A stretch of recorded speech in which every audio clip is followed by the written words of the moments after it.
All right, we're back with the review of Space Base. You got to see a 3-player game. I was able to win that one, but I gotta say, Gary kind of helped me out a little because that was actually my first time playing that game. Yeah, and like he needs any help with that kind of stuff. I mean, seriously, you act like, oh, I never played a game before. You have a shiny forehead with our new lighting system. I do. Anyways, all right. So yeah. Do you want to start it off? You want me to start it off? I feel like I flap a lot. I enjoyed the game. I give it 2 thumbs up. Because in my history, games that I played like that, Mickey already said in the intro, Machikoro, that was the first one that I played, and then the Valeria game. Yeah, I always beat him in that. That's why he doesn't like that one. And well, I like it more than Machikoro, but I hate that Mickey always wins. But to me, this feels like an upgraded Machikoro, and I like that because I've played Machikoro so much that it's just like, to me now. So I tend to agree. I feel like this does a lot of stuff better. If you're familiar with Machikoro, both Jeb and I think that you just shouldn't play the game without playing with at least the first expansion. Right. I don't know if he's played the other ones or not. Have you played the other I've only played the Harbor expansion. Because if you understand the game in this one too, but it doesn't do the same thing. The original Machikoro, everything was static. You always had the same piles. Nothing ever changed. And once you got a strategy, you could just basically, no pun intended, roll the game. Yeah. So. And it turns into just use that strategy every time, and then it's like, everybody's. For instance, my like a lot of people's strategy, in what I used all the time, and I was amazed at how I would play with people and be like, after I played, I'm like, this is what you should do every time, play again, and they wouldn't do it. I'm like, I win again. Like in my opinion, in the base game of Machikoro, you don't ever roll more than 1 die. You just take the 1 through 6, and it's stupid to take the other ones. And the game's, you just get an engine and you just plow through it. My opinion, if you guys have been able to play, upgrading to 2 dice, good for you. But I was gonna say, I tried that strategy against you once, and all my double dice rolls ended up being 1 through 6. So yeah, so it doesn't. It just screwed me even more. It doesn't like I said, I haven't lost the game doing that, so whatever. I mean, take it for whatever, and maybe something I don't, or I'm full of crap, or whatever. But it works. So I've seen anyways, yeah. So so you have the variable ships that are always changing. That's a huge big deal. You have the 3 different levels, so it's harder to get some of the stuff that's more powerful, which is good, but the powerful stuff, unlike a Machikoro, is useful and buyable, and because you're getting stuff on other people's turns and all that kind of stuff, it works very well. I also enjoy the Imperial Settlers type of mechanic with the upgrade. Say I buy a ship, so I replace one of them, but that's not a dead card anymore because we slide it. I really like that because usually when you're replacing stuff, it's like, oh, it's gone forever. But with this, at least you get like a little, I can get a bonus on somebody else's roll. Right, which is similar to the other game that we like, Card Kingdoms, because you don't replace cards, you just keep adding them, and then whatever hero you have just keeps getting stronger through the game, which is a crapshoot because in that game, like if I build up the one number and you never roll it, then it's like, which makes this game interesting because there's so many mechanics that can either let you use things on both sides or let you switch places with things, so you can build up something really powerful on the 12 and then be like, boom, now it's a 7. Yeah. Which is kind of huge. And the 8 and 9. And the 6 and 8 can trigger so it as well. They did a lot of really cool things. So like this, if you like that type of game, I highly suggest that you try this one, which is, in my opinion, a little bit odd because I saw at least one comment on Facebook. Don't ask me what group or whatever it was, but somebody said, I like Machikoro. I need something else. I don't like Space Base. And I just kind of, my eyes kind of popped out, and I'm like, why? I mean, I don't know what you were looking for unless you didn't understand it or don't like the space theme. Because in our opinion, it does it better.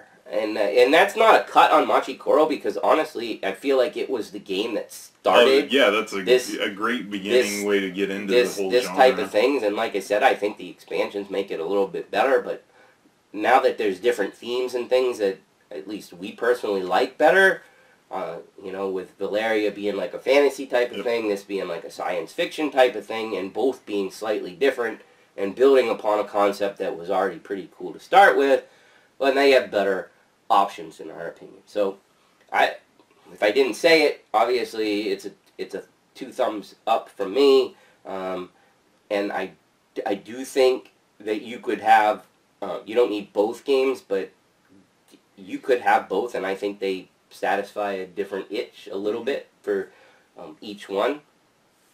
The dice work a little bit different in both games, and you know, so yeah. I also like the you having to watch those one-time victory point thing cards that you can take. I forget what they're called.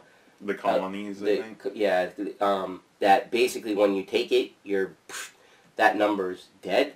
But it's a really neat mechanic, because if somebody's getting close on the score track, you have to watch out, because if they can get enough money to get it, they're going to end the game. Yep. So it's kind of like, well, how close are they getting? Maybe I should take one myself, because if that gets me close enough, I'm willing to can a number just so that I have a chance with all the other stuff that I got going on my board. That might get me close enough to be like, if you wrap up the game on your turn, I definitely have a shot.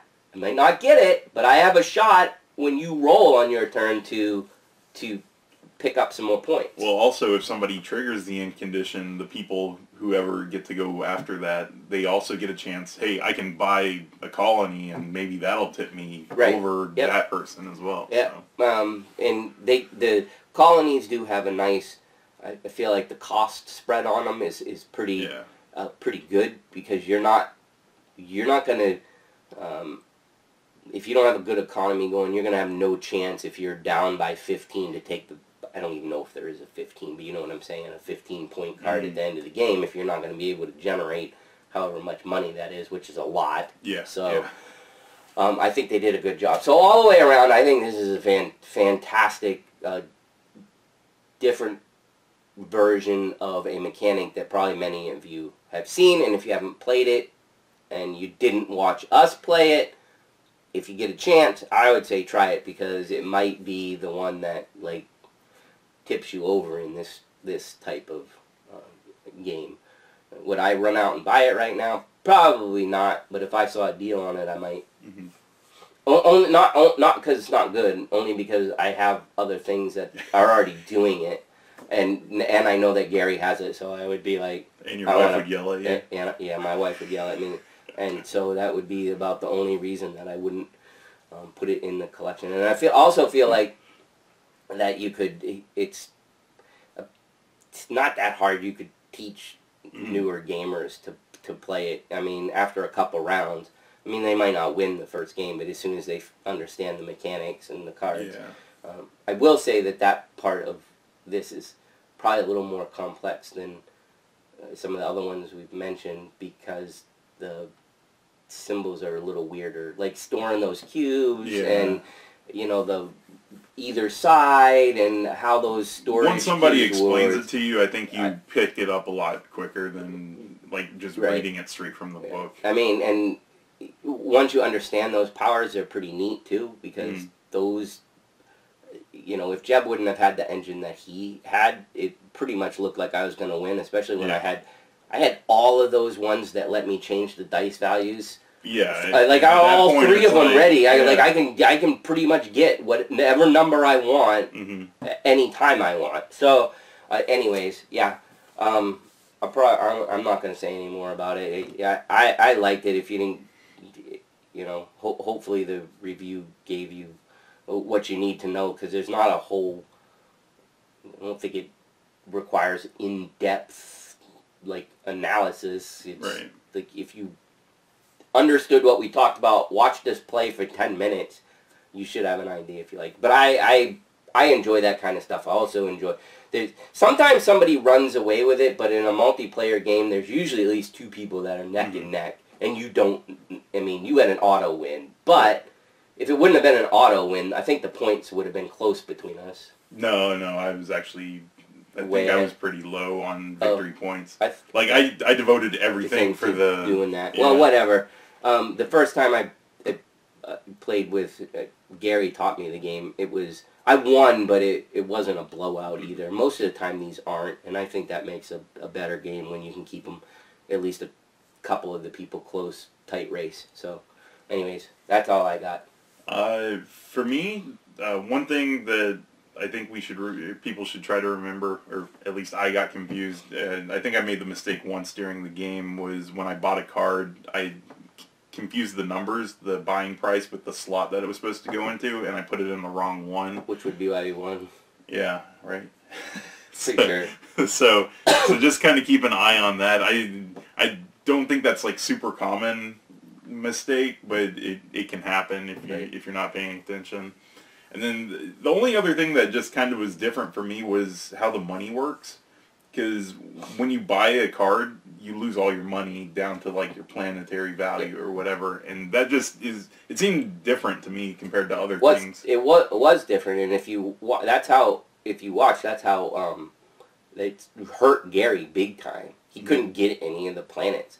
That is, now that Jeff brought that up, it was one of the points that I thought made this so unique. Yeah, that economy system was really cool because you've got the victory points you need that you could store up and get every turn. If you ignore those planets, it's like, I'm just getting the one thing I can afford, and if I didn't do very well, I'm buying from that bottom roll the whole game, and that's not gonna cut it. Not in this game. You've got to be able to upgrade to some more powerful stuff. Yeah. So, that's one of the things I also found kind of unique, but it's also, like Jeb said, you got to remember to, like, it's very easy to buy the card, forget to slide it down. It's very easy to be like, forget that, oh, it's all my money, I'm done. It's kind of weird because it's like, oh, I have $15 to spend, I buy a $5 ship, Whoop. Everything else is gone. It's like, oh, I don't like this economy. Yeah, but that's why that stopping point is so crucial, because you always want to start with a little bit so that whatever you gain... Right. Now, wait a second, I'm hitting 15 every single time. I can afford whatever I want. So anyways, the only other thing that was getting me was the... I would pay attention to the wrong thing on somebody else's turn. I would look at my blue instead of the red up top.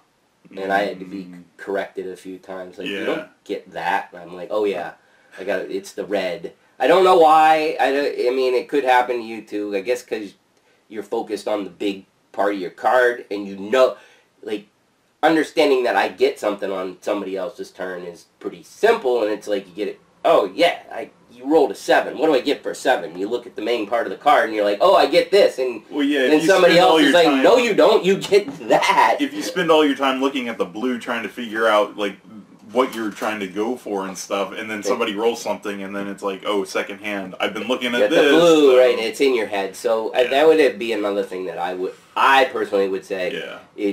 You try to pay attention to that, because at least in my simple OP brain, that happened quite a few times. Don't worry, I mixed up the numbers, so... that's the only other thing I can think, get things to remember. So anyways, unless you just don't like this type of game, I feel like it's pretty wide open for anybody to play. Pretty simple, pretty fun. Went by pretty quick. Yeah. So. And it goes, since it goes up to 5, that's a nice...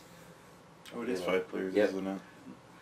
Yep, so that's a nice number too. As a lot more games are going at least the 1 over the 4, which kind of makes it nice if you've got you know, odd man out. Fifth wheel. Right, exactly. So I'll stop talking now because I said I was going to earlier and I didn't. I don't have too much to say about it, so. Okay.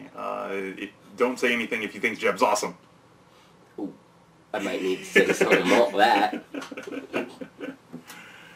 Alright, so I think that's it for our review for Space Base. As you can tell, we both enjoyed it.